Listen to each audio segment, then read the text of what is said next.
Welcome to PCD Group Therapy Session number 9. My name is Melanie. Welcome. Today we're going to be talking a lot about our 2022 top or most legendary moments as a blockhead. So if you're watching this, please in the comments, drop your most legendary blockhead moment. In the meantime, people are rolling into the live. I'm going to keep an eye out for my co-host, Ashley. Hello, everyone. Again, some eager beavers. Hi, Sarah. And I see Marina. I'm just going to add Sarah as a moderator. Megs, do you want to be a moderator tonight? Sorry, I'm always like asking you last minute. Sarah's going to moderate if you're not up for it. But hello, I see Amber and Elisa. Love this. Okay, and of course, in true happy fashion, my dog is whimpering right next to me. Those blockhead chicks are here. To Megan, we already have a moderator. Thank you for offering. Okay, Megs, I'm going to... Oh, you know what, Megs? We only, seems like I can only have one moderator time, and I've made moderator. I've made Sarah on moderator, so we are good for tonight. Has anybody seen Ashley? I know she was off printing her notes and making her tea. Oh, thank you. Yes, you know what? I decided to go with something sparkly tonight because it's the last live of the year, so I thought I would bring some like New Year's Eve energy. Ashley, if you are here, please request to join so I can find you. In the meantime, oh, so Darlene is in Disney World. That's amazing. I know that Sandra is also in Disney World tonight. She's usually in Montreal. Today she is in Disney World, and I think that she's going to be joining tonight. Oh my gosh, happy. Whimpering away. Okay, I've got a little container of treats for him, which I'm hoping will occupy him for a little bit. Yes, Kendra, the cruise does feel like ages ago. I was talking to somebody else and I was saying, I feel that like we're closer now to the 2023 cruise than we are to the 2022 cruise. It's wild. So, Ashley, if you are here, please let me know. I'm going to look for you. Bear with me. There we go. Oh yeah, and Maria just said Emmy came back from Disney World. And is going back in 2 days. Wow. Okay. Thank you. Everyone, please, as usual, in the chat, introduce yourself. Let us know your name and from where you are joining. As always, my name is Melanie, and I'm in Toronto, which is in Canada. Ashley, I have sent you an invite. Can you let me know if you've received it? My guess is you probably haven't since you're not here. Lexi is going to Disney in March. Man, what is up? There are a lot of like blockheads who are like super into Disney. So has anybody ever done any of the Disney like races, like running races? I have some friends who have done them, including one who's done it's called the Dopey challenge or something. So over 4 days, the first day you do a 5K, and the day after that is a 10K, and the day after that you do a half marathon, and the day after that you do a full marathon, which is wild. Like I've done all of those distances before, but not right after each other, and I cannot imagine like doing a yes, hi Kevin, I'm a tourist from Alabama. That's amazing. Yes, I love that. I'm Melanie, I'm a Sagittarius, and I'm from Toronto. But yeah, I cannot imagine just knocking out casually a marathon after having done 3 races the 3 days before. Ashley, are you here? Because I keep sending you an invite.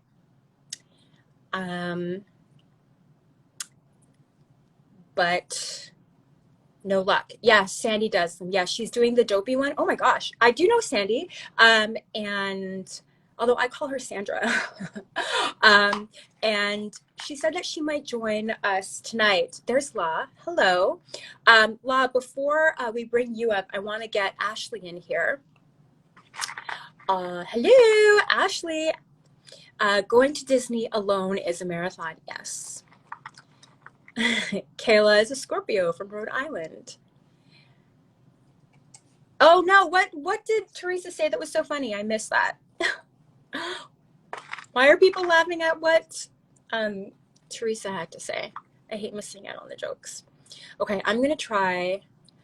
You walked 6 miles today and yesterday. That should count. It does count. That's awesome. Good job. Let's see. Okay, going to try Ashley again. Ashley, it's telling me that you are unable to join. Ashley, can you request to join? And we'll see if you can get in that way. Hi, I think your name, Jessica from Buffalo. Greetings. Jessica, I'm assuming you must have been at the Buffalo concert? Let me know. I know a bunch of us from Toronto were there. Okay. Come on, Ashley, can you please send me a request to join? Because when I try to invite you, it's saying that you are unable to join. Or as usual, can you just like log out and log back in? Because I'm trying to eat up some time here, but you know, I need some help. Let's see, I'm gonna try again. Okay, I'm gonna try one more time. If you're not able to, there we go. Oh my gosh. What a journey. Here's hoping in 2023, we're not gonna get that message anymore. So when I tell my children who are home for Christmas break, I have something going on, it just means that 5 minutes before something's going on, an emergency is going to break out. Oh, of course. Of course. So hello, I'm here. Hi. As always, do you want to introduce yourself in case anybody in the chat hasn't met you? I'm Ashley, part of Gacky Girls. You can find me Ashley_Bartholomew_Realtor here on Instagram. Otherwise, here on Gacky Girls page. I'm a blockhead for life who just happens to have some sisters who like to act crazy with me. And I'm grateful to have met Melanie, who also likes to act a little crazy with me. So here I am. And yeah, we're going to get into... we're going to get to know each other a little bit later. So we'll have some more back and forth. So you guys can look forward to that. But in the meantime, should we bring in Laura? Because he's here. Yes. He's ready to go. I'm so excited. Okay. All right. Let me find him. I've been watching all of his stuff on social media all week and like just loving the heck out of it. So I'm excited. There we go. He's coming. Let's do this. Hi, Melissa. Hi, Kayla. So many lovely people here tonight. Yeah. Yeah, you know what? Maybe the holidays, people are at home, lounging, and willing to tune in. Hi. Hello. Welcome. Uh-oh. Not Can sure we hear you.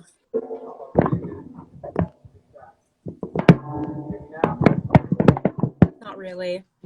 I like the hat. Is that animal on his hat? I think. Okay. So, La, when you're ready to come back, if you're watching this, can you just send an invite or send a request to join, and then we'll bring you in. He's got that Donnie audio. Don't let Donnie hear you say that. Because Donnie's Wi-Fi is perfect, right? It's all our Wi-Fi that sucks. Okay. Yes, that was animal. I know, technology. Hi, Julie. Ring light. Okay, there we go. I think he's trying again. There we go. Okay. He should be back momentarily. I don't know what's happening with my light. You're back. Still can't hear. Now he knows what to do. You know what? We started this whole thing on technical difficulties, and we're just like ending the year on technical difficulties. So it's just par for the course. Honestly, definitely par for the course. I wonder sometimes if if you've got like a holder, like a stand for your phone, sometimes the grippy things are covering your volume control. So I wonder if that's the issue. Okay, he's requesting you to join again. Let's try. Third time's a charm. Let's do this. Okay. Oops. Maybe if I invite him correctly. Okay. Now, La, I keep accepting your invite, but it's not working. So I'm going to take a second too. Oh, is that happy? but it's not working. How about now? Oh, perfect. Yay! Yes, See, it was the stand issue. That's what it was. oh, there we go. It was a stand issue because that's happened. Because remember, I run a podcast, so for me, a lot of times I used to be like, "Why I can't hear?" And then I wonder, I'm like, "Is this thing muffling it?" So we're good. I'm here. Good. We love, you're an expert with all these lives and the technology, so leave it to you to figure it out. That's Well, awesome. listen, Earth and the Fire said it best: the changing times. Well, thank you so much for joining us. Thank you for having me. I've been waiting for so long. I enjoy your program so much, and I love the show. So I thank you for even inviting me and having me here. It's really an honor. Thank you. Well, listen, I know I'm dying to get to know a little bit more about you because you and I, if there's a running theme throughout all of these lives is that like a lot of the people that we've spoken to, including Ashley, I've never met, even though we were on the boat. But I've heard of you and heard about you. It seems everybody else knows you, so I'm eager to get to know a little bit more about you. Well, thank you. Same here. That's what the great gift of human exchange is never dead. That's the one thing you count on when you don't have a phone. Before all this stuff began, we learned how to talk to each other. So this is always a good thing. They could call it old school. They can call it what they want to. I'm still a good purveyor for good communication. So thank you again. Call it what you want. Ashley, pun intended. Did you want to get started, Ashley? Yeah. So tell everyone who's joining us right now, where are you joining us from? I am joining you from the outskirts of Long Island, but as most of my fans know, y'all know what I represent, my hometown all day, the garden spot in the world, aka Brooklyn, New York City. So I'm home. I'm chilling. Like this is actually a 2-week vacation for me. I had 2 gigs that were supposed to happen for New Year's, and I don't argue with God. It got canceled, and I look at the news all day, and I'm looking at all these airport delays and stuff, and I'm like, see, you know best, because I would have been, for me, and it's 2 hours is good in the airport, but more than 2 hours is like, yeah. You know what I'm saying? So God is amazing. So I'm home. I'm chilling. Where in Brooklyn are you from? I am from Crown Heights, St. Mark's Avenue, Albany Projects, for those that know. Okay. I have family in Brooklyn, so I've been visiting since I was really. What part do you know? Prospect Heights. So I used to work in Prospect Heights. Wow. Yeah. Wow. So right across, like they're right across the street from the Brooklyn Museum. Oh, that's my stomping grounds. Yeah. Eastern Parkway. Yes, Eastern Parkway. That's Come exactly on now. I'm a true Brooklyn dude. So for me, it's like when I hear cities and counties and names of streets, I can automatically tell you where I was, what I did there, that type of stuff. So small world. Absolutely. See, that's why I say you just never know, And how many cruises have you been on? You kids cruises. Interestingly enough, I mean, this was my first. A lot of people were very shocked considering my relationship with my brothers, but this was my first new kids cruise. I mean, I've done cruises all my life in terms of vacation, singing, as a musician, performing, but this was my first new kids cruise. So I know that's wild. When you and I were having some exchanges to prepare for this, and I mentioned I was getting ready, like getting the questions ready. I'm preparing questions for a vet. I was like, how many cruises have you been on? I was expecting like 8, 6, 5. You told me 1. I was like, what? Yep, that was my very first one. And like I said, God's timing is everything. So. Okay, so for those who are joining us who may know you from this fandom, you have a whole nother existence outside of it. So can you tell us a little bit about yourself aside from being a Blockhead? Okay, well, for most of the fans that may or may not know, I am a 3-time Indie Music Award winning artist, singer, rapper, producer, multi-instrumentalist, songwriter, dancer, choreographer, and I'm known for my work with such luminaries as Lionel Richie, Parliament Funkadelic, Dionne Warwick, Shaka Khan, and definitely I would say my most famous collaboration would be with my incredible late little sis in heaven, Miss Amy Winehouse. So I'm known for a lot of those works in between and things of that nature. So that's what most of the fans know me for outside of the fandom, and they've gotten to get into my music, which is the Planet 12 sound and what we've been doing in between, which is a combination of everything from funk rock to hip hop to soul to jazz to country. I pretty much run the gamut with all styles of music. So that's how most of the fans became familiar with me, not just through the fandom, but through my own merits as well. So Very cool. I'm Wow, that's wild. petition because we have a really great outside music venue, like an outdoor music venue here in Sioux Falls, yes. South Dakota. And Oh wow, you in South Dakota? Oh, that's dope. yep. So it's called the Love It Amphitheater. And Mm-hmm. I'm petitioning to have you come and join us here because I think that I your would sound, love to. I would. outlet. Well, we will shake that place down. I promise you. It will Yes. be. They will remember that we were there. But let's talk about that definitely later on. I'll call Absolutely. you. Yeah, we'll text later. Yes. Have you been to Toronto? Yeah. Actually, here's the funny thing about Toronto. I've been to Toronto. This was back in 2001, actually. That was the last time I was there because I had just joined the P-Funk camp. For those that know, that's Parliament Funkadelic, George Clinton, the whole bit. I had just joined the camp, and the first tour that I did was with a band called Enema Squad, which I'm still a part of. I'm the front man for that band, but the leader of that band is Gabe Gonzalez. So that was actually part of my first tour. We went out there and played with this band, this real crazy band called the Disco Heads or some shit. And we were like the other act that came on before them. And then one show they opened up for us. So that's the last time I was in Canada. And you mentioned you play multiple instruments. What do you play? Guitar. Or what don't you play? What's easier?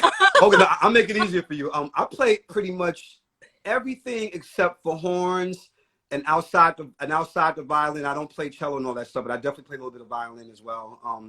But everything else I play pretty much: piano, keyboards, drums, xylophone, harmonica. So everything that you hear on my music, or all my music that you hear, like pretty much on Spotify, and I play all the instruments pretty much. So cool. Wow. So how did you become like what's your Blockhead origin story? How did you become a fan? Okay, this is the story that's been told. I get to tell it on here. I love it. I get to tell it on here again. So first and foremost, like all kids around my age at that time, of course, for those that don't know, my family is famous in the music industry. So I already grew up in the plethora of my idols and my heroes. Of course, Michael Jackson, Stevie Wonder, Jimi Hendrix, Led Zeppelin, and my grandfather is legendary bluesman Sam Bluesman Taylor. So growing up with that surrounding of music, my family was my Juilliard. So even though we grew up in gospel and funk and R&B, we listened to pop, classical. My mother's favorite singer is Barbra Streisand. So there you go. So there's almost like the whole thing of growing up. But like any other kid, it's like, yeah, I love all these guys. Look at James Brown. I love him too, but they're all adults. And then this 5-member group that had nappy hair just like I did by the name of New Edition from the projects like me came into play. And it's like, that's it. So of course, my mother's already starting to get her footing in the music industry as a singer. So the Apollo was our stomping grounds. So my mother won first place at the Apollo Theater back in '88, and my uncle won 13 times. So one of the plepharas. Is that on YouTube? Can we see that? What? I think my mother's episode might be on YouTube somewhere. It's hard to find because you gotta remember this is right around the time when the Apollo began to film stuff. Okay. Yeah, I remember people forget there's a whole history before Showtime at the Apollo with the Apollo. So basically come in there. So one of the perks about having your mother win first place is that you get to come to any shows that you want to. So basically I got to see a lot of the performers who were being played on radio. Of course, for us, it was all about, the golden era of hip hop. So Big Daddy Kane to be outside, just hanging out, Biz Markie, the late great Biz Markie. So come to find out, my mother came back to do an appearance at the Apollo again. And it just so happens that day, oh my gosh, white kids come on stage. So of course we all like, okay. Because this is the Apollo. It's not, and it's not racist. You got to remember. Yeah. Apollo is Black and brown based. So anytime a white person comes along, it's either this should be interesting, or you better be good because we're gonna let you have it. And the fact that you are that, and as you saw, these kids come out because keep in mind, people forget the Hangin' Tough album wasn't even blown up yet. This was their last chance at achieving, being that the first album didn't work. So here I am, I'm in the third or fourth row. Me and my brother, like we in the row and shit. And as soon as that beat hit for right stuff, and they got into the little domino effect steps they did, we were like, "Oh shoot!" And I said, "Something about this sounds real familiar." New Edition. I get it. Okay, so you're supposed to be, and then they did the whole, I'm like, that's the Penguin. That's the Mars Day step. I'm like, yo, okay, these kids are dope. And that was pretty much from that day forth. I looked at my mother. I said, Mom, you going to the Wiz? You going downtown Brooklyn tomorrow? If anybody remembers the record stores, the Wiz, Sam Goody, all the old record stores, the Wiz. If anybody that's from Brooklyn, everybody knows downtown Brooklyn, the Wiz, that was a spot where you got all your records. If it wasn't on Fulton Street, this place called Burdell's. Burdell's was the spot where you got all of the latest albums and stuff like that. So of course I said, Mom, when you downtown, can you please buy me that album? He said, I'll remember what it is. Because remember, I didn't even know what the album was. And then just so happens, a girl who I had a crush on that was already, and her parents are from Boston. So there you go. She said, Lawrence, you're looking for the new. He said, the name of the album is called Hanging Tough, and the rest is history. And so your first time hearing and seeing New Kids on the Block was live at the Apollo. Live at the Apollo, and it's just from that moment on, everything that they did and said and put together, and then as I got deeper into my artistry and began to understand what their thing was with Maurice Starr, it changed everything for me. And I actually told my mother, I'm gonna show you how much dreams come true. I told my mother, I said, one day I'm gonna meet these guys, especially Donnie, because I already had some of Donnie and Jordan on my top two, because the thing is, my falsetto and the way I sing and my whole register comes from that department, because Jordan studied the same guys I studied. So that made me already directly him. And Donnie, because even though my mother raised me to be a gentleman with sophistication, I'm still a Brooklyn hood boy. So that part of the whole rapping and singing thing and just not giving a shit, that was pretty much, like, and my brother was like Danny, because he's no nonsense.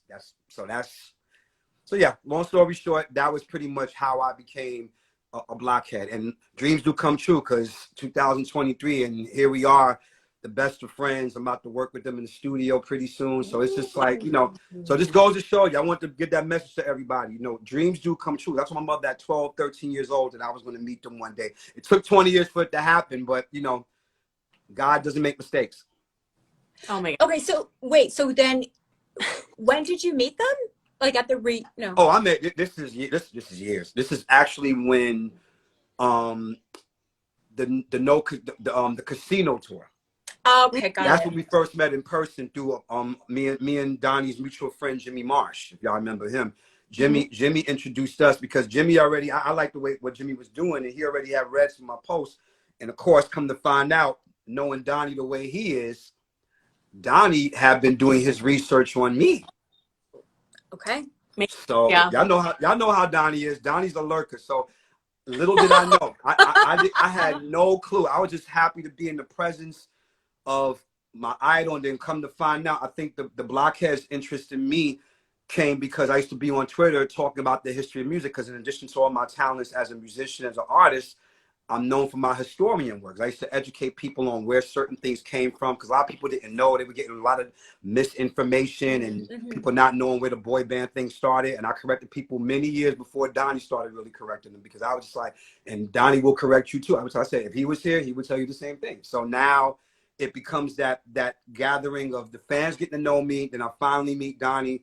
We begin to build a real big brother, little brother bond. And again, the rest is history, That has to be the best origin story we ask everyone, what is your origin story? And that is by far top notch.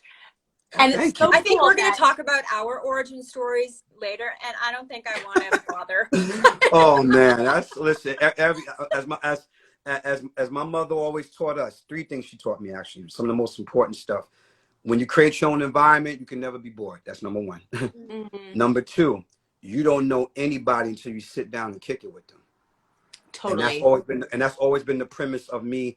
And number three, that's the wonderful thing about music. What is it called? The universal language, for a reason. Yes. You can take people from all walks of life, put them in one room, put on that one song, that's going to make everybody go like this. That could even be Velvet DeVoe's Poison. It could be Lionel Richie's All Night Long. It could be anything from the 70s, even the 60s, if your parents were as cool as mine. So if you had those type of upbringings, it's easy to relate to get into that whole thing with everything else. So it's really important that discussions and podcasts and platforms like y'all are very important on every level, because it brings the people together in terms of that. So you even saying that to me about having the best story, I humbly accept that. I appreciate it, but it's the real story. People listen to me because I tell the real stories. I was there. I've been in the industry for over 20 years. I have no reason to make up anything. So thank you. Thank you for just even letting me say that. That's so cool. So, being on the boat for your first time this year, like, what was the kicker that like got you finally to do it? Well, the very man that we're talking about, because me and Donnie have been talking. You know, Donnie is very, you know, he has what I call Boston persuasive powers, because I have Brooklyn persuasive powers too. So that, as you know, that's why there's so much commonality between us, because Brooklyn and Boston are very similar. And the thing is, we have been talking about it for so long, because y'all been doing these cruises. Trust me, I've been watching everybody else have fun. I'm just like, and people are like, when you coming? All the fans like, when you come on the cruise? I'm like, y'all keep forgetting I have my own career, right? I said, right. So just got to remind y'all guys, trust me, if I could drop everything and run to the cruise, I would do it. So we had just been talking for the last 6 or 7 years. He was just like, little bro, you know, I'm gonna get you on this boat one way. I said, yeah, I know, I'm with you. Look, I'm not disagreeing with you at all, bro. I'm with you. I said, the timing is right. I said, don't you always say that? He said, yep, you're absolutely right. And it just so happens, right around this time, it was my birthday week. And usually I do shows on my birthday, but I don't know, because usually I'm booked so far in advance with the agency that I work for. So a lot of times we get these gigs very quickly. And I'm just like, okay, Lord, let me see. You got two, you know, you got a gig here and you got another gig here. So I did something I normally don't do. I canceled both of my shows. Wow. Because I said, you know what? After this pandemic, and I was blessed to be successful during the pandemic, you know, very fortunate that God was able to open up a door for more of my music to be heard in the podcast and everything at that level. I'm like, you know what? I'm going to take this birthday and enjoy myself. So once I got all that steamrolled in motion and put things together, I called the Donnie phone. I said, big bro. And once I said that shit, he got excited. Because, you know, we FaceTime each other. Like, he got very excited. He's like, oh, it's on. I said, oh yeah. And especially it's my birthday week, so that's another thing too, because I really wanted to be in a place where, among so many of the fans that support me, a lot of the Blockheads have been rocking with me since 2008, 2009, and a lot of them I never met face to face. Some of them came to New York and came to some of my shows and saw me at some of the concerts and stuff, and I would be hanging out with Donnie or just actually enjoying the show. And to get to see me in my element was something different, because there were no plans for all the other stuff that would come later, as y'all heard about, all the stuff that came with me being on the cruise. But for me, it was really just about, you know, just spending time with my big brothers and spending time with the fans and just enjoying my birthday and celebrating, you know, my time, you know. We, in all of our conversations, we heard from so many people who, you know, it was the pandemic and that whole drought. You know, we didn't have an opportunity to go to concerts, and of course the cruise was on hold for a number of years, and that was like the catalyst. They're like, you know what, after the pandemic, I gotta do it. I can't wait it out any longer, because we've experienced what it was like to not have it. Right? Absolutely. So I'm so happy that you that you finally, you know, were able to make it happen, and that you stepped on the boat, because, okay, from what I observed, you had so many epic moments on the boat. So a lot of epic. Right. So from what I understand, like, one of your epic moments was you got called on by Donnie to kind of help him out on the first day, right? Or the first night, or morning, whatever. So do you want to like fill people in on what happened? And well, it was the first one was the epic after party. It's pretty much everybody I heard about, and just one of those nights. You know, I was already invited, so I'm just like, okay, you know, we didn't have from the Lido deck, you know, and it's been a minute, and y'all know I'm from the town that created Club Life, besides Los Angeles. So the thing is that for me, it's like a no-brainer. I said, they done bought the clubs. As soon as I came downstairs, I'm like, okay, the DJ is rocking, the atmosphere is set for great shit to happen. And I walk in, you know, see people I know, you know, whatever. So people hugging on me. So I'm just doing the whole fan thing. I'm loving on people. You know, of course, no phones were allowed, so nobody was taking. So we just kind of enjoying people's company and stuff. So of course, Donnie's in the mix as usual, doing his thing, and then he sees me. So he's like, he looks at me, does that look he always does. He's like, and he shouts me out. I'm just happy to be shouted out. I'm grooving him a little bit, so I'm just going to my post. And the next thing you know, I forgot what song had came on. The people who are in the comments right now, whoever was there, could remind me what the song was. And Donnie just came and just gave me the microphone. Matter of fact, I remember now, it was No Diggity by Blackstreet. So basically, I just started singing, the crowd screaming, they loving it, I'm doing my thing, I'm having the ball. So I figured, I'm like, okay, I just get my little shine on for my little 10 minutes of fame. I'm good. Let me have my big brother the mic back. And he looked at me and said, Nope. okay, so now I'm going to do some more. Now I got to remember, okay, Law, your brothers ain't here. Let's take this back as if you was at La Bar at Lola's and Shadows and Cheetahs, for those that know about the New York nightclubs that we grew up in. I just took it back to the street. So basically, I was like, we're going to get this party amped the fuck up. So basically, all that is happening. We doing it. I did that for about a good 15, 20 minutes. And I figured, okay, I'm pretty sure he's going to want the mic back now because I'm not a hog. So my thing is like, okay, no, I did my part. Gave it back to him, and he said no. So I'm like, it was basically your after party. Went from Donnie's after party to basically he just, I mean, without saying a word, but with just a gesture as only Donnie could do, I became the official host of the after party. And as everybody can tell you, we shut that shit down till 6:37 in the morning. Both nights, more so the first night I kind of, you know, helped out and did everything, and that's when he made the announcement that he said it clear. He said, Law and Donnie's after party 2024, 2023. So so for those that heard the announcement, that very well may happen on the next cruise. I'm definitely going to be on the next cruise. I'm coming next year. So that's, if it happens, I'll be there. But the thing is just that it was epic. So that's the first epic moment. So I think, you know, what in touching on the next cruise, like you got to let your agent know, like this block, we kind of generally know when the cruise is going to happen. Don't book me. Oh no, I have such a great relationship with my agency, so it's very important. I mean, when you've been working for solid people for 20 years that do things right in this business, and that's very hard to find because everybody that reads most of my posts on Facebook or Instagram, I talk a lot about music history, but I also talk about the business of music because it's called the music business, and those are two separate things. So I'm fortunate that I had an agency that understands totally when you put a lot of leverage in the game, there's a lot of perks that come with it. And I make no apologies for participating in those perks because I like my friend Roger Ortega says, I've earned it, I deserve it. So it's almost like a thing where people get the file that, hey, Chance, I see you, love. That's my girl right there. Danny's daughter. So for me, it's just like, I really appreciate that fact of the moment that I was able to even be in that circumference. And I'm thinking if that would have just happened for the night, that would have been good. But as y'all know, the next epic moment. The next question is, what other epic moments did you have on the cruise? The epic moment, and I think everybody will agree with this, is, and yes, thank y'all for showing love to my animal hat. That's my favorite Muppet. Yes, indeed. Absolutely. Thank y'all. It's on the shirt too. So,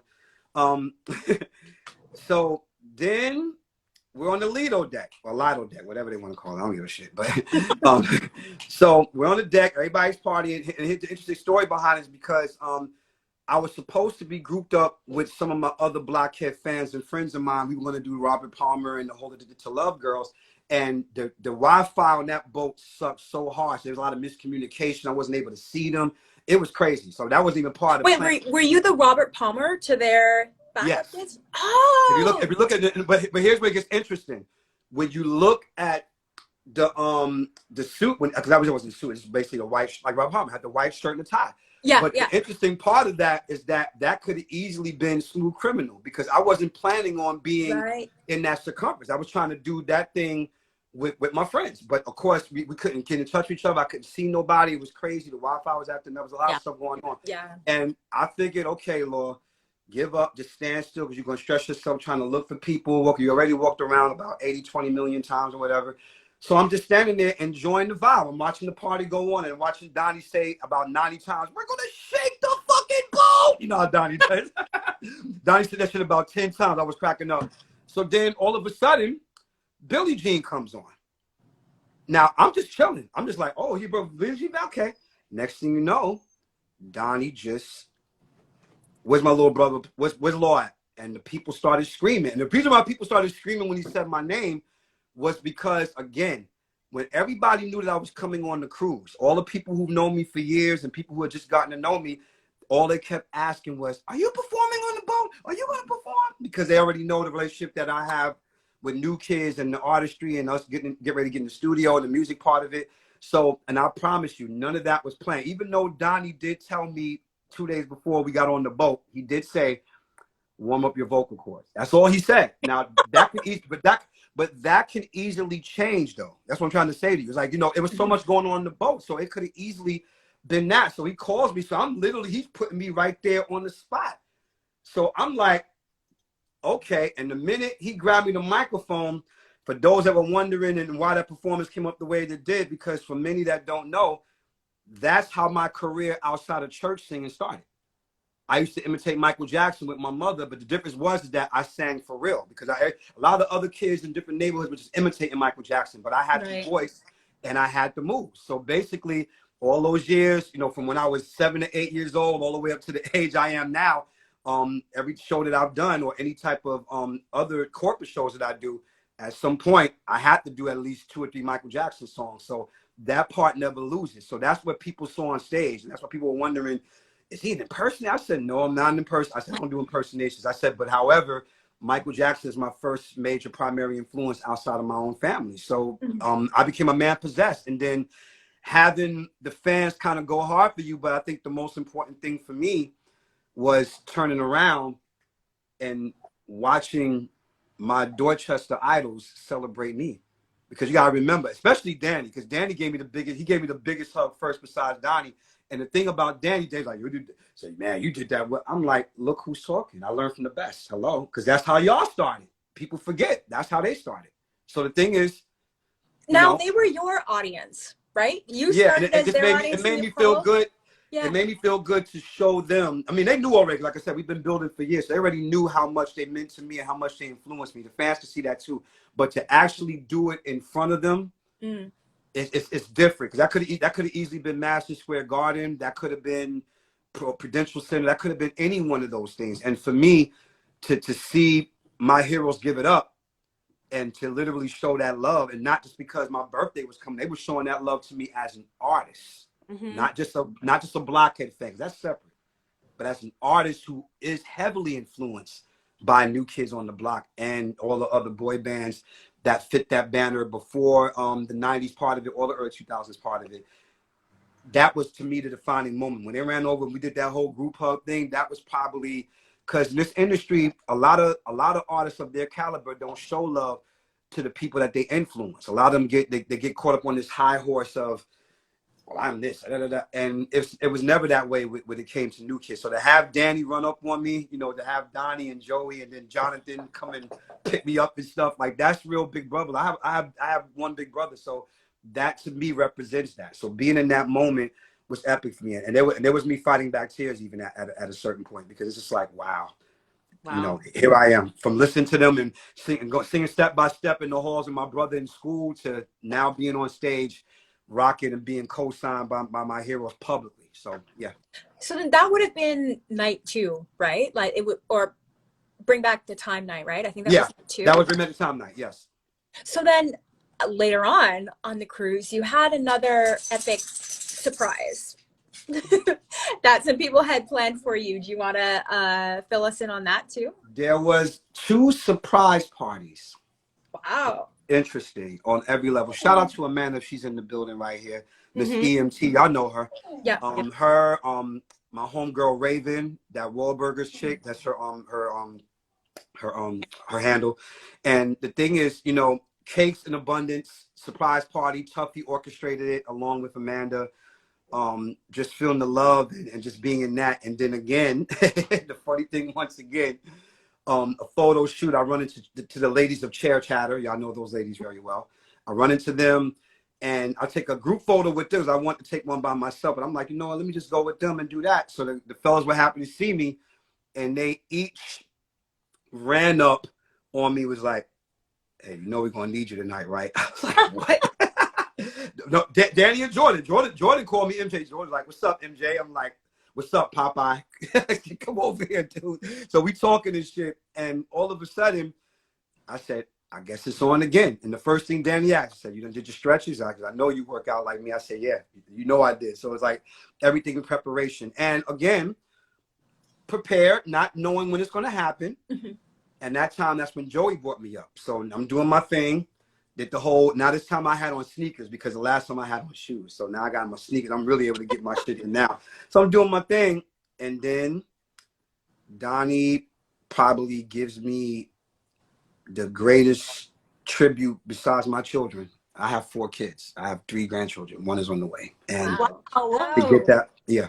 So for me, you know, that I'm thinking about it now.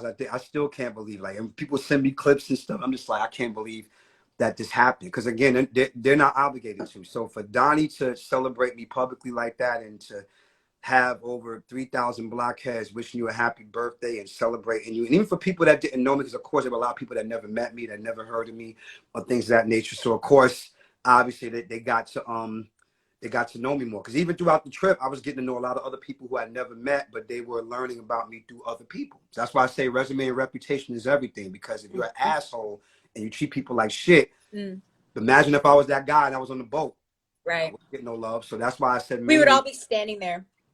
like, fuck this dude think he is. And that's why I say it's so important to treat everyone with respect, no matter what world they come from. And for me to get that love again, and it made me, it really made me emotional. I ain't gonna lie about that shit, because again, to go from all those nights I would sit up and study every new kid's performance. Every time they got on our senior hall, I begged my mother to let me and my brother stay up so that we could watch it.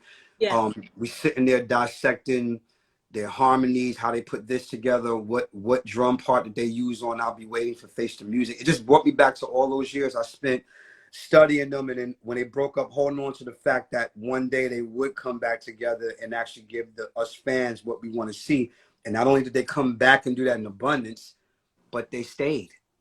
A lot of groups come back, do reunions, and then they're like, okay, fuck this shit, we're done. And they stayed. They're here. They're consistent. They've been doing things even during the pandemic when they couldn't do shit. They still got a song done. So this is why they had then there was the virtual cruise. So it's like, you know, so those things just made me emotional. All in that one section. That's why when y'all saw me bow down, when I went on my knees when they were saying happy birthday, I was just thankful, grateful, and just humbled to just even be standing on stage with my Dorchester idols. So yeah, on my birthday at that. And when is your birthday? A few people have asked. October 23rd, Scorpio, baby. You better understand it. I don't know how many Scorpios are in the chat right now, but it's just a representation. So I just really, it felt good. Like it was just all around for everything that I worked so hard for in this business to get that respect, not just from them, but even from all the artists I work with, like Lionel Richie, everybody who I mentioned earlier, to get those co-sign and respect, and me being an independent artist. That's an accomplishment in itself, because most people have backings by the record label, but I'm an independent artist, which is why I have my slogan called support or shut up. Because my thing is, people always say, well, how come we don't see more of him like that? And I answer back, I said, let me ask you back with a question. What have you done to support? Do you repost? Do you share? Do you actually tell people? Do you include me in tags? Do you mention stuff? And that's the thing that we have to understand when it comes to this. So to get that cosign and respect, and from Donnie and John and Jordan and Danny and Joey, man, it's just, again, it's just unbelievable. Unbelievable. I feel like we could have 2 separate conversations. We could have a whole night just talking to you about the music industry and your experience. Like you have so much knowledge. It's really, really fun. I'm by no means a musician, but I love music, and obviously all of us do. That's all that matters. You don't have to be a musician to love music. If you got, I always believe you got a good, you kill it. You can't fool the audience. They know when it's real. It's honestly, I have a 15-year-old son, and it's a way we've kind of connected, is him sharing music he's found, which is music I know, and connecting on that. So it's so fun to hear, like, bringing it back to, you know, your childhood, and that's kind of where he's at right now. So I just think that's amazing. You know what you're doing? You know what you're doing? You're raising him right. So there you go. Doing my best. Yes. That's all you can do, mama. That's right. That's all you can do, mama. Okay, so bringing it back to the cruise for like 1 second here. Sure, no problem. You've mentioned a couple blockheads. You know, you've had people who have, you know, like you said, Amanda helped throw this birthday party for you. So out of all the blockheads that you know, what was some advice that people gave you before your first cruise that like helped you immensely getting there? And obviously Donnie saying warm up your vocal cords was necessary. So what are some other advice?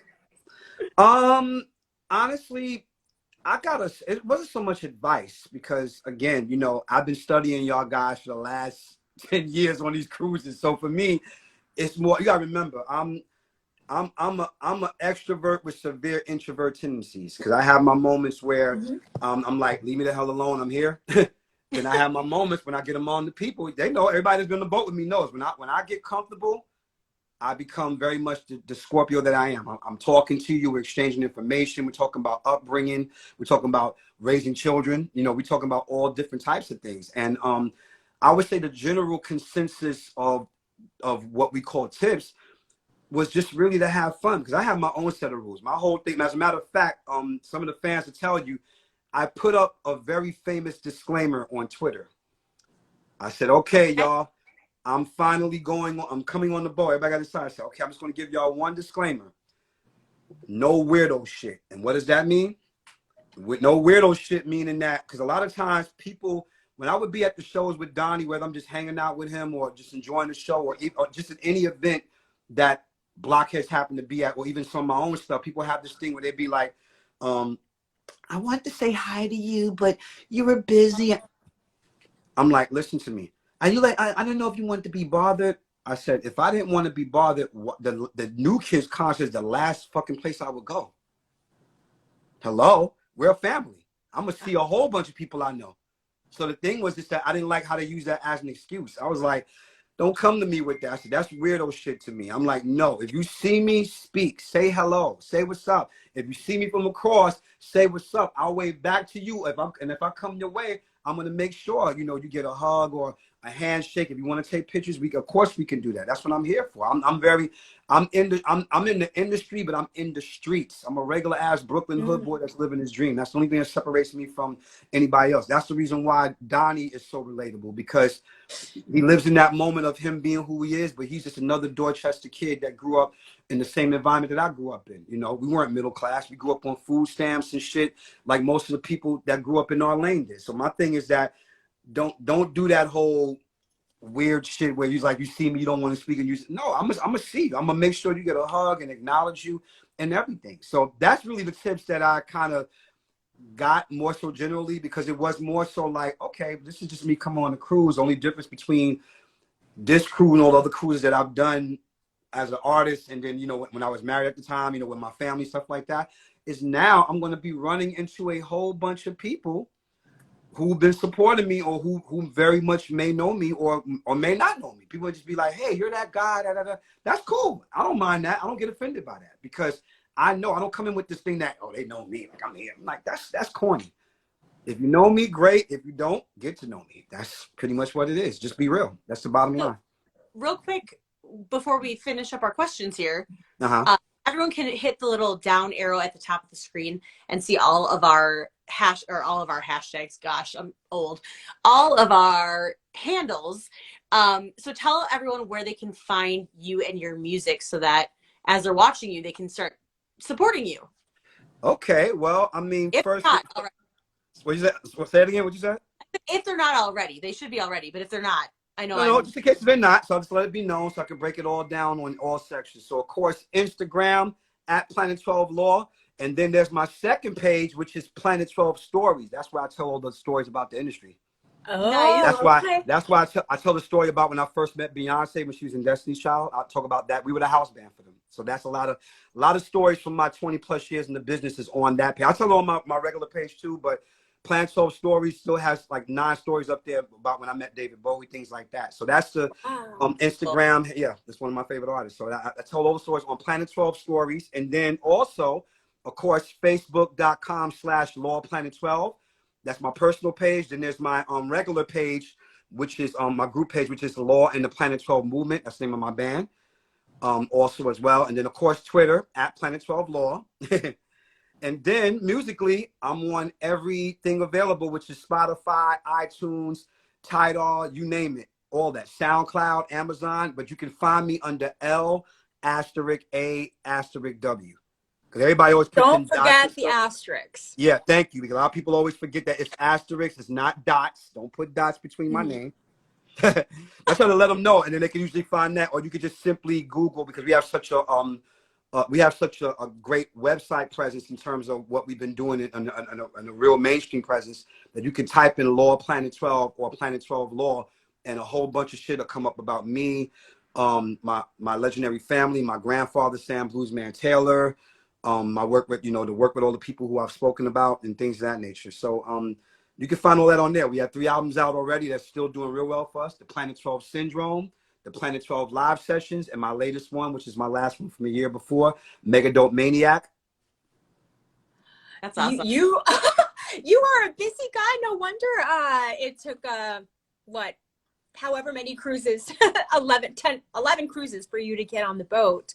Well, you can't. I mean, you can't in this game. You have to. Cheryl Lee Ralph said it best. Yeah. Stay ready so you never have to get ready. Not to mention not to mention I got a hot new song out right now with my boys Roger Ortega, Nitty Green, and Edson Sean, called New York Vibe. The video is doing real well for us. Plus my shout out to everybody that supported my very first Christmas single, which was Christmas, Hanukkah, and Kwanzaa. And the thing is, celebrating all the holidays around the world, that's been doing real well for us as well. So the Christmas album will be out next year, around Christmas time.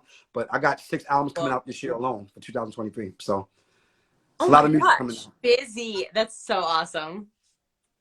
Well, thank you so much, Law, for chatting with us and telling us a bit about not just your cruise experience, but a bit about you and all of your creative ventures. Like I mentioned, you are a busy dude, but I look forward to seeing you on the boat. Somebody asked, are you going to be at Carnegie for Joey? It's funny. I had plans to be at Carnegie, but then I got that call. I got a show. So I might, but here's the thing, because I'm known to do this too. When I used to go to certain towns, I don't know if Alex Tex Muck is on here, but she'll tell you, she lives in Texas. I have this thing where I go to different fans, and when I go to cities where I do corporate gigs at, and some of our shows are not open to the public. So what I'll do, they'll fly us in the day before, and I literally will go out to dinner and lunch with all of my fans in that city, literally, and spend time with them. And then this way we create that, and we start looking at venues at some of these towns where they'll see it. So of course, in this situation, I might link up with some of the Blockheads probably before Joey's show. So we'll see what happens. That's awesome. So make sure you're following Law to keep on top of where he's at in case he's in your city. And I think, one of his tips for fellow cruisers next year is if you see him on the boat, say hi. Don't be afraid, right? Absolutely. I'm right here. I'm as real as they come. Brooklyn boys, realness lasts forever. That's why we call Mafia boys for a reason. Not just because of what people hear about, the obvious Mafia stuff, but that's simply because it's a real code of honor. But we show love to the people. And that's the main thing. I'm such a people person. Like I said, I have my introvert moments where I can be because I am a private person in certain degrees. But as you see, when I get with y'all, it's like I'm literally standing in front of y'all talking right now as we speaking. So cool.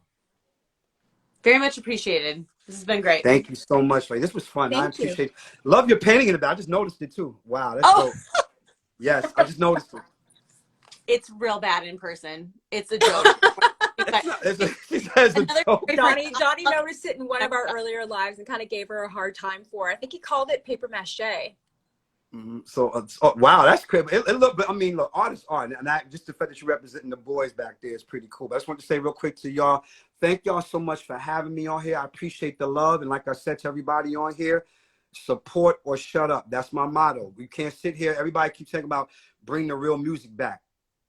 The real music never left. We're here. It's me, a lot of other artists, Roger Ortega, Edson Sean. New kids are still putting out quality music. The real music is here. We have to just keep supporting the ones who do it. So keep sharing, keep visiting all my social media, stay in touch with me. Don't be afraid to shout me out, say what's up, and tag me and stuff. I appreciate everyone on here. Thank you so much for having me here. I love y'all. I've got one more question. One more Sure. question. What are you looking forward to as a Blockhead in 2023? Well, Like, what's the most looking forward to? besides going into the studio with my boys, Mm-hmm. I mean that's the highlight. But I'm just really looking forward to more incredible stuff. They've always been very consistent. You know, there is no fan base like the Blockhead fan base, and that's notwithstanding mine either. But the thing is more so when it comes to how much they care about y'all guys and us included, like just very much just to see how they can top each one, because to have that many cruises and to have these many events and to do another creative way to come up with a tour or just to be working on new stuff or another show for, you know, now you see John is fine. John is doing stuff that he would have never did 20 years ago. So that when I was hanging out with him on the beach and shit on the cruise, I told him, like, dude, you got 2 shows? He's like, he said, ain't it crazy? I'm like, yeah, 'cause I know you. I'm like, you would have never did those shows. So I'm just looking forward to more prosperity and more doors open up because they are worthy, they are deserving of it. This is the reason why things continue to happen for them and doors continue to open for them because of not because of the music they made, not because of celebrity, it's because of the way they love the fans and the people that look up to them. So Perfect. Thank you so much, Law, you're for welcome. joining us. And hopefully you'll be able to hang out in the chat because I think you have a lot of your fans in there and people asking you questions. So Well, somebody just asked me real quick. I gotta say this real quick. I'm sorry. oh, what's your favorite New Kids song? That's easy. I'll be waiting for you to come back to me. Face the Music. That's actually my favorite. Or if not that one, definitely without question, I'll be loving you forever. You and your falsetto. There you go. So, that's a couple. Just a name. So I just wanted to throw that out there. But thank you. Thank you. Well, have a great night, Law, and hopefully, like I said, you can hang out in the chat. And Well, thank you. I absolutely will. We'll see you on the so boat. much. Yes, indeed. Yeah. Thank you, ladies. Love y'all. Wow. Love you. Take care. Bye. You too. Bye-bye. Oh, there we go. Okay. There We could have had that conversation for like 2 hours. We could have. Yeah. I'm so excited. I didn't follow his other page, the one where he shares the stories. So I'm like, I'm getting on that real quick. And I know we want the goss. We want the juice, right? Well, if he's still in the comments, like, this is your moment, dude. Like, open up a TikTok, get going on TikTok, sharing these stories. That's a great way to do it. But fun, so much fun. I'm looking at the comments, and I think that the comments are lagging a little bit. They seem to be a little bit behind, but we're gonna do the best we can. But keep commenting. Story? I was saying, everyone keep commenting so we can see if the comments are coming through. And I'm seeing a couple. So Amanda just said, "Love you, big bro." So okay, I'm getting some here. Amber, anyone in the comments who doesn't know, Wonder Amber.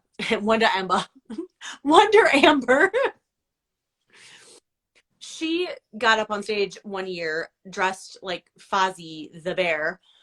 So Law wearing his animal hat. She was making a lot of fun comments about them partnering up for a theme night next time. And it seems like he's also dropped his TikTok handle, so he is there. So I have to follow along, and because you know we love TikTok in this live. We're TikTok girls, right? Isn't that? Yep. Time, yeah. So are you ready? Now we're gonna interview each other. All right. So do you want to go first, or should I ask first? Oh, I'll go first. Okay. Where are you joining us from, and how many cruises have you been on? I'm joining from Toronto, which is in Canada, and I've been on 3 cruises. Where are you joining us from, and how many cruises have you been on? Well, I'm in my dog's bedroom. Yes. Sioux Falls, South Dakota. And I've been on 2 cruises. Okay, I don't know why I keep on thinking that you've been on 3. Remind me of what years. Was it 2018 and then 2022? Okay. 18 was the first one because my kids were finally to an age where I felt comfortable, like, just getting out of Dodge and turning my phone off. And then 2020 should have been number 2. 2020 was number 2. So what is your Blockhead origin story? So, like, from back in the day, if you Huh? were a fan back in the day, and Yeah. then since the reunion. So my earliest memory was, I don't remember how I became a fan, but I know that I was a fan to the point where one Christmas I got a Danny doll for Christmas. Oh, okay. So you go back as a Danny girl. Okay. Oh, all day, day. Like I've been, Yeah, all day, or day, yeah. So, and I remember when they were on Arsenio Hall doing Funky Funky Christmas, my Mhm. dad let us stay up. And at the time, that was what, 90, was that 90 or 80? I can't remember what year that was. But I would have been probably 8 years old. Mhm. And my dad let us stay up until 11:30 or whatever it was to watch them. I can remember it in my brain exactly watching it live. So that's kind of the origin of my New Kids Now, life. was it you and your sisters all watching together? And Oh, did your sisters also get the dolls? Elena had a Joey doll. Okay. Elena. But at the time, if we were like 8 years old, that means Samantha, the other girl, 1. So she was. Oh, okay. We forced her later in life when we got back in. Like we thought we were resurrecting New Kids on the Block in like 1997 when Backstreet Boys came out. We were like, wait, we've been here before. We know who the real ones are, and so we started trying to get our friends to listen to New Kids on the Block and like bring them back. So at that time, Samantha would have been 8 years old. Mm-hmm. Like, you're listening to this music and you're gonna love it, and she did. So that was her origin story, being forced by us. What was your New Kids origin story? Wait, but no. What about the reunion? Okay, so I remember being in the car, and I had recently moved to Sioux Falls, South Dakota from Minneapolis, Minnesota, and I heard the song on the radio, and I picked up my like Nokia flip phone and called my twin sister and was like, did you know New Kids on the I like Block? that this is the phone. Yeah. It's probably that big too. Hello. And freaking out, like being on the phone with her and putting the phone up to the radio and like, what is happening?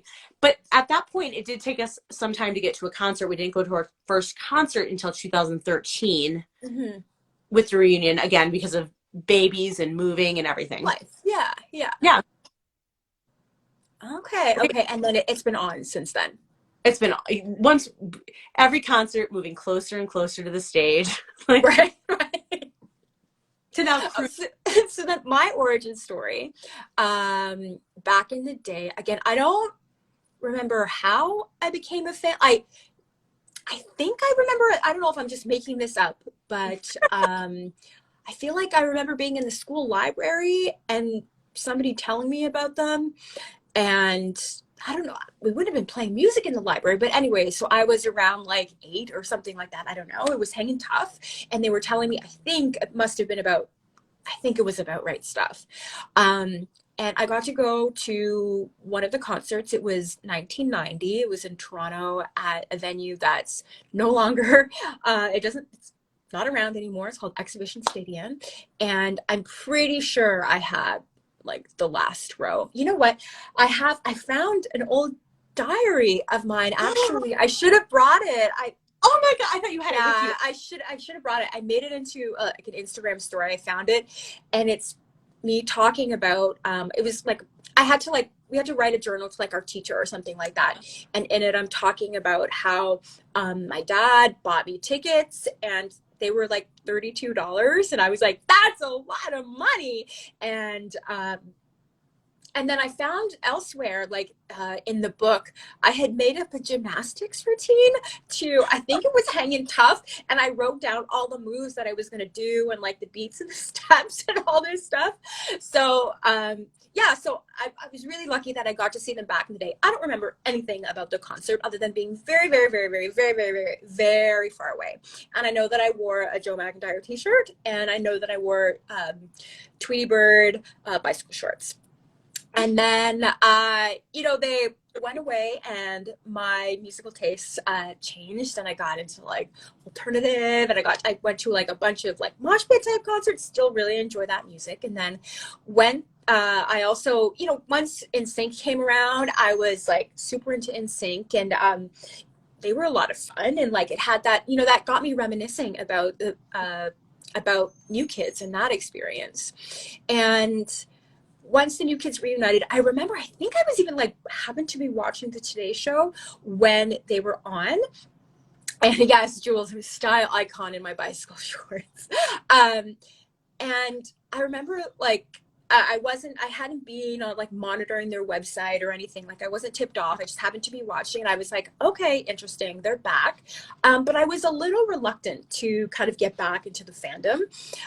So it wasn't until around 2013. So the same tour that you were at that I went, a friend of mine was working at the venue and offered tickets. And I was like, yes, oh, wait a second. Law was just saying that he toured with Fishbone and Bad Brains. I would love to hear more about that. It's amazing. That's like legendary. And yeah, so I went back in 2013 and then went to like 2015, and each year, like you said, getting a little bit closer. And then once it was like around 2017 tour, that like all hell broke loose. And then I went to like an additional show, and then I went on the cruise, and then 2019 it was like yeah, it was it was on from then. Yeah, so that's my origin stories.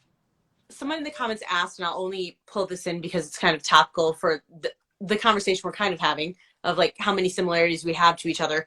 Someone said, how long have you guys known each other? Mm-hmm. So if you're just joining us, we've never met in person. We met through TikTok. We've known each other for 2 months. Basically, since like right after the cruise. We didn't even get a chance to meet on the cruise. We met right after the cruise on TikTok. So it's been a couple of months.